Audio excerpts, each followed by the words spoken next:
Hello, we're joined here by Mr. Vishal V. Sharma. He is the chairperson of the World Heritage Committee at present and ambassador and permanent representative of India to UNESCO. Ambassador Sharma, first of all, welcome to PTI.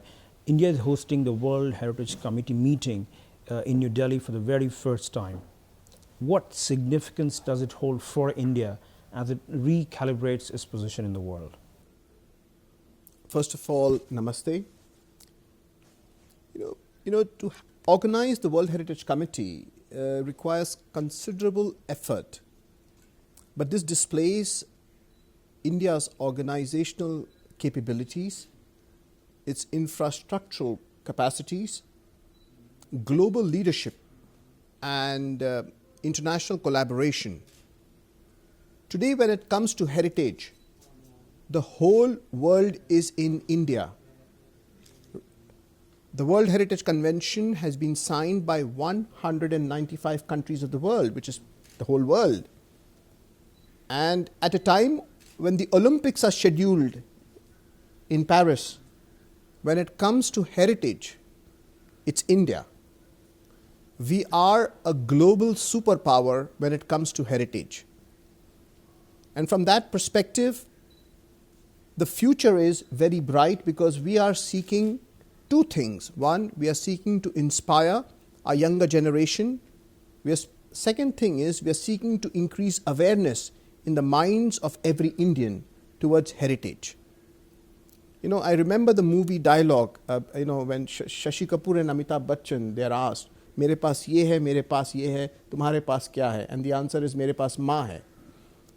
As an Indian, as every Indian can say, मेरे पास संस्कृति है, मेरे पास संस्कृत है, मेरे पास संस्कार हैं, और मेरे पास संस्कार धाम है, places where India's sanskars are taught. This is a tribute to every family of India where the sanskars are taught. Because every Indian monument is a place of cultural value. And if you remove culture from human society, what is left? The very fact that defines us is culture. And cultural heritage is an issue in which India is a global superpower. Ambassador Sharma, what it took India to get its position as a host country for the WHC? If you could share with us the journey. Well, the hard work is something that comes naturally to us Indians. Whether it's in the media or anywhere, we Indians work hard. We Indians work long hours. It has taken 4 years of hard work to get this committee to India. It has taken mission impossible. And what Ministry of Culture and Archaeological Survey of India have achieved within 33 days of the culmination of the largest elections in the world is nothing short of mission impossible. And these are the young boys and girls of the Indian governmental system. And they have achieved this. Today there are more than 3,100 delegates in Delhi, in Bharat Mandapam where we are speaking. They are all amazed by the infrastructural development that is occurring in India. Bharat Mandapam, this facility out here, we have traveled to other places also. This is one of the best in the world. And we are very proud, but hard work, as I said before, मेहनत करना हम हिंदुस्तानियों के DNA में है. So it took 4 years, Ambassador Sharma. Okay. I'll let you know how it took us 4 years. You cannot host the World Heritage Committee unless you are a member of the World Heritage Committee. And you get an opportunity to be in the World Heritage Committee only once in 10 years, which means 4 years tenure, 6 years cooling off. 4 plus 6 is 10 years. So every 10th year, we get an opportunity to come into the committee. But that opportunity is also contested. If you know the UN system, there are 6 electoral groups. So our first effort was to get elected in that committee. And India got elected for the tenure 2021 to 2025. That was the first obstacle, the first step that we had to take. And we got elected by the highest number of votes in that elections from Asia Pacific region. Once we got elected to that position, the second step was to study the workings of the bureau. Once we were evaluating it, it was Russia that was before Russia it was China, but because of COVID they had an online session, they did not have a physical session, so we missed the opportunity to study it. We Indians are very good at studying, so we were studying. The next time it was in Russia was the chair, in Kazan, but because of the geopolitical situation, the meeting could not happen in Russia, so we missed that opportunity. The third part was in Saudi Arabia last year, where they had the extended session for the last 2 years. And then we took a call, that we want to host. We had given a letter much earlier, but because of this, Saudi Arabia had hosted. So there is a competition. Every country wants it to be hosted in their country. It's a matter of great honor and prestige. हर देश चाहता है कि world heritage committee उसके देश में हो. Pardon me if I'm interrupting you, but India first showed its inclination to host last year. First we had to go a step by step approach. पहले चलना सीखना है, फिर आप जाके भाग सकते हैं, फिर आप लॉन्ग जंप कर सकते हैं. पहले कमेटी में तो आइए, फिर पढ़िए कि होस्ट करने के लिए what you require. Then you make a bid for it. So we had this, it was a 4-year plan. And we made a bid, but Saudi Arabia में हुआ. उसके बाद we got an opportunity this year, and we captured the opportunity, we seized the opportunity. So we made the bid which year, sir? We made to enter the committee, that was in 2021. And for the hosting? The moment we hosted, it was on 2022. So we actually wanted to have the 2023 bid. Yes. But it went to Riyadh, sir. Yes. Okay, but India seized the moment next year. We said we seized the moment next year because once we entered the committee, it's only charged in 4 years. If you don't host it in the 4 years, you have missed the boat. Then you come back after another 6 years. So if India lost the opportunity, say next year, you would have to wait another 2031. 6 years of cooling off period, sir. Okay. And then also there you don't have guarantee because some other country may bid for it. Okay. But the fact remains that 42 heritage sites for a country like India, which yourself just described a while ago as a bhandar of heritage, a powerhouse, a treasure house of heritage, and having just 42, do we need to really kind of scale it up now, sir? Yeah, but it's not in our hands because the World Heritage Convention permits only one nomination per member state per year. So we can only nominate one per year. We have 42, hopefully it will become 43. There have been in the past, it's a 1972 convention. I was not even born in 1972 and neither were you. So why we didn't accelerate our nominations earlier in those years is a question I leave it to history. But ever since India's recent past has been full of confidence, full of vikas bhi, virasat bhi, and our attention to the preservation and conservation of our rich cultural heritage has entered a new dimension. And we have been nominating properties and been successful in inscribing them on the World Heritage List because we have developed considerable expertise to such an extent that countries are asking help from us now. And I think yesterday, Honorable Prime Minister announced a $1 million help for which capacity building. India is helping Southeast Asian countries. We'll be helping African countries. So India is known for technology, mathematics, engineering, science, but heritage and expertise in heritage also we should be known for. We are a world leader when it comes to preservation and conservation of world heritage. Well, Sharma, beyond Moidam, what's on the agenda for India in this 11-day exercise? You see, this 11-day exercise began on 14th of July when we had the World Heritage Young Professionals Forum, which is focused on the youth. So the youth are definitely a focus of the World Heritage Convention. Unless you inspire the youth, you don't have a future. So we have to inspire the youth, get the youth involved in the policy formulation process. The second forum was the World Heritage Site Managers Forum, which began from 18th July. It's going on till 25th July. Those are the people who are actually managing the World Heritage Sites, for them to have a collaborative approach what are the problems they are facing. And the third is the World Heritage Committee, which is primarily the decision-making process. You have seen how it goes, how actively countries participate, because the decisions which come, they are binding.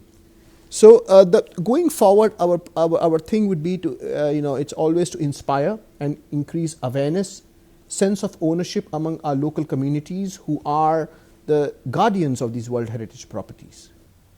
How does India look at the hosting of this World Heritage Committee meeting in New Delhi at a time when there are conflicts in parts of the world? What is the message that you feel could possibly emanate from India at this point of time for the wider world? It's from competition to collaboration. Sports is competition, is healthy competition. But preservation and conservation of your World Heritage Site, it's a collaborative approach. Mera bhi aur tumhara bhi. It's not either or, it's and. You and I. But more important than the I is the we that Honorable Prime Minister mentioned yesterday. It's a collaborative approach. It's a teamwork. And the whole world comes together as one team.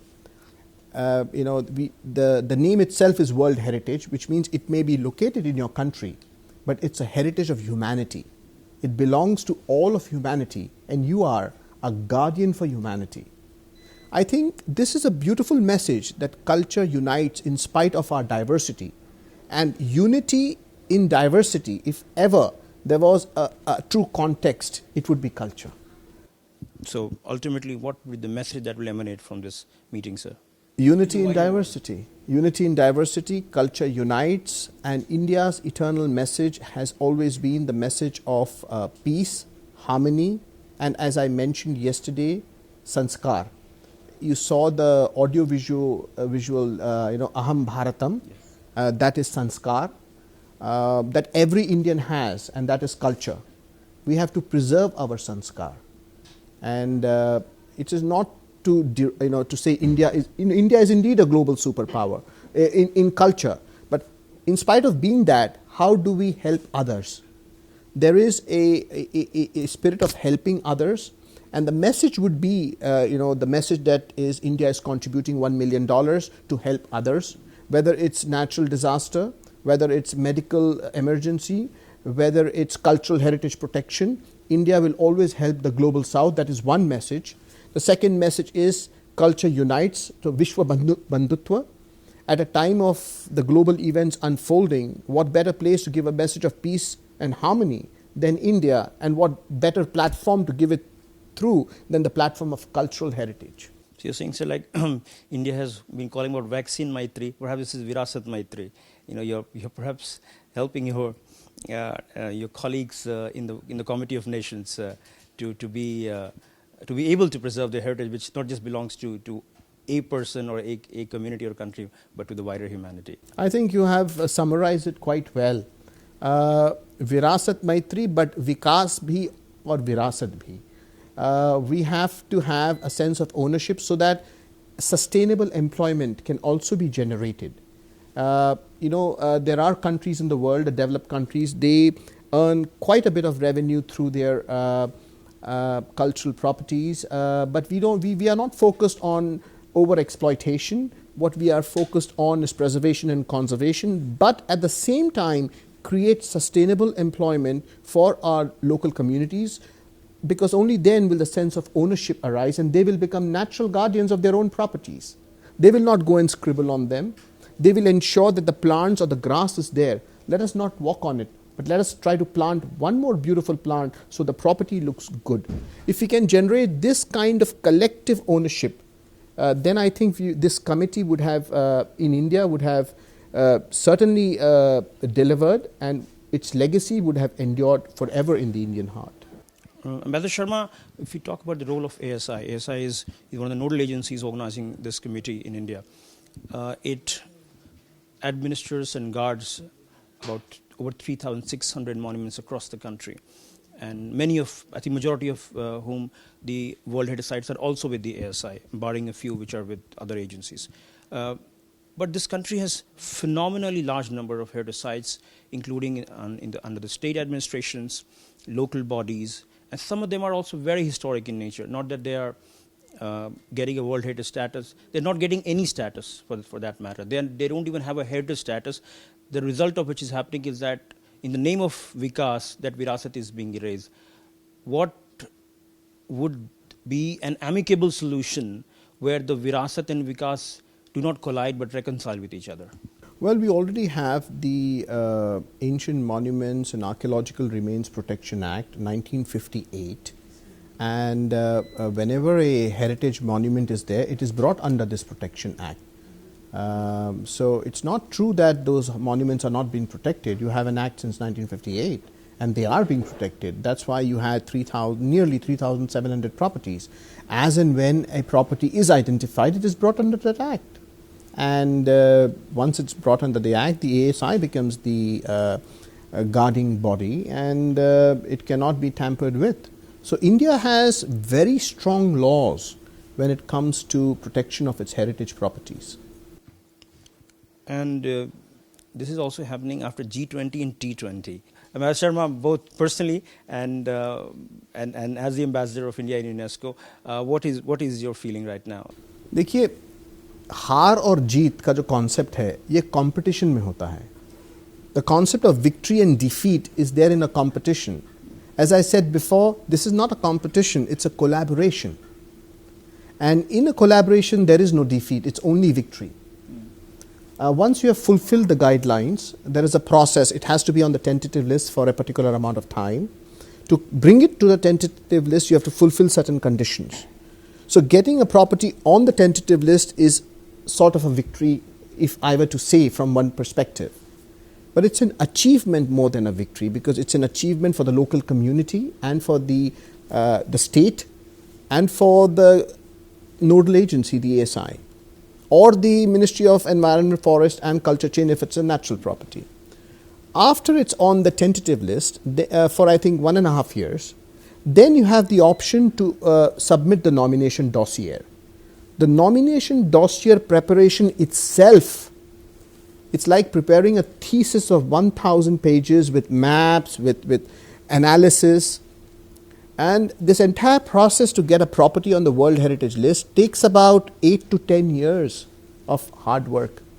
For us to get the committee to India has taken us about 4 years of hard work. But to get a property inscribed takes around 8 to 10 years of hard work. And for that reason, it's a collaborative effort from the state government, from the central government, from the expert body, from the team of archaeologists. And once a nomination dossier is submitted, it doesn't guarantee that it's going to be inscribed. There are the advisory bodies, IUCN, ICOMOS or ICROM, and IUCN stands for the International Union of Conserving Nature. ICOMOS is the International Council of Monuments and Sites. So based on that, they will send an expert from your geographical location, not from your country, but from your geographical location, for a site visit, and then the expert will send a report. Based on that report, the advisory body will give a recommendation. Is it inscription? Is it referral? Is it deferral? Is it non-inscription? To achieve an inscription recommendation is an achievement. And once you achieve it, that recommendation, then it has to be examined by the World Heritage Committee. So there are multiple levels, and only then is your property inscribed. And that's why to get a property inscribed is an achievement of tremendous expertise. Ambassador Sharma, India has 42 heritage sites in the UNESCO World Heritage List. Now, most of these sites are ancient in nature. While we do have some which belong to the era of the last 100, 200 years, for example, the railway station, the Victoria railway station, now the Chhatrapati Shivaji Maharaj railway station in Mumbai, and the Victoria Gothic Ensemble in the very same city. But we do not have very many heritage sites on the UNESCO World Heritage List that belong to the modern era of, the last 100 or 200 years. Do you feel that India perhaps could also work to ensure that there are more sites from the modern era also, as much as from the ancient period?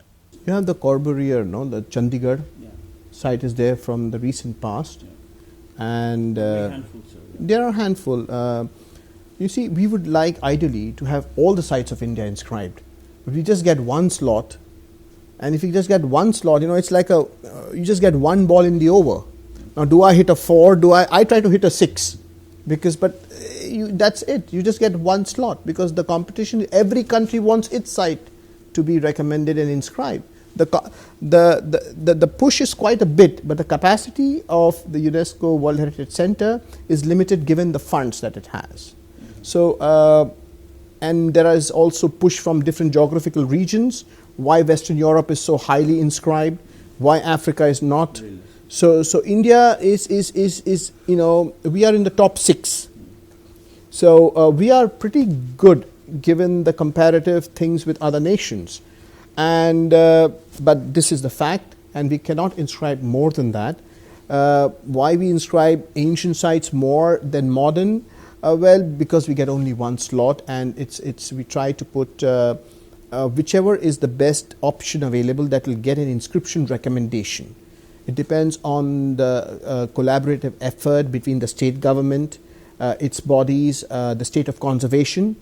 It depends on the dossier preparation. So there are multiple parameters, and then a cogent view is taken.